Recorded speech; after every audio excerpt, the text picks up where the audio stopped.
Hello, it's time for another Man in Gray book review. Who Was Walt Disney by Whitney Stewart, with illustrations by Nancy Harrison, was published in 2009 by Grosset and Dunlap. It's 112 pages. This is part of the Who Is or Who Was series of illustrated biographies for our young readers. Walt Disney was an example of the classic American success story. He was born on a farm in Missouri to a family of modest means. Disney dropped out of school to follow his dream of making animated cartoons. He rose to become one of the most successful studio executives in Hollywood. Disney was also one of the most innovative. He pioneered sound and color cartoons. He made the first animated feature, and his studio was one of the first to produce television shows. Disney was also a master of marketing, putting Mickey Mouse on everything from watches to lunchboxes. He started a record label specializing in children's music and created the Mouseketeer fan club.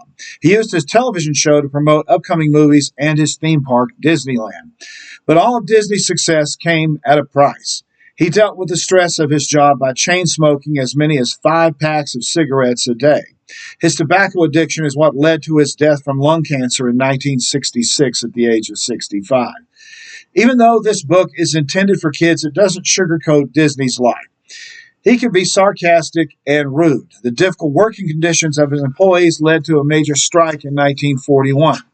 Also, Disney was reluctant to share credit with his creative team. Ub Iwerks, the artist who first drew Mickey Mouse, left the studio when Disney began claiming in the media that he invented the character. Comic book artist and writer Carl Barks did not get credit for his extraordinary work until he was an old man.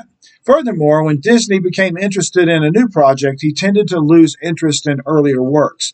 For example, when he became obsessed with making animated features, he pulled his best artists and writers away from the production of cartoon shorts. As a result, many of Disney's shorts from the 1940s on were mediocre compared to those made at Warner Brothers and MGM.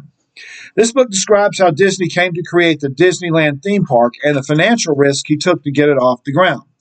Stewart shows the importance to Walt of his brother Roy Disney, who was more practical and business-oriented of the two brothers. At the end of his life, Disney was planning to build his own city in Florida, which he intended to call Epcot. After Walt's death, Roy converted his brother's plans for a city to that of a kind of permanent World's Fair. Epcot's opening in 1982 was the last of Walt's big projects. Stewart's book portrays Walt Disney as a flawed visionary who had a major impact on American popular culture. The book is Who Was Walt Disney? The author is Whitney Stewart. This has been a Man in Gray book review. Thanks for watching.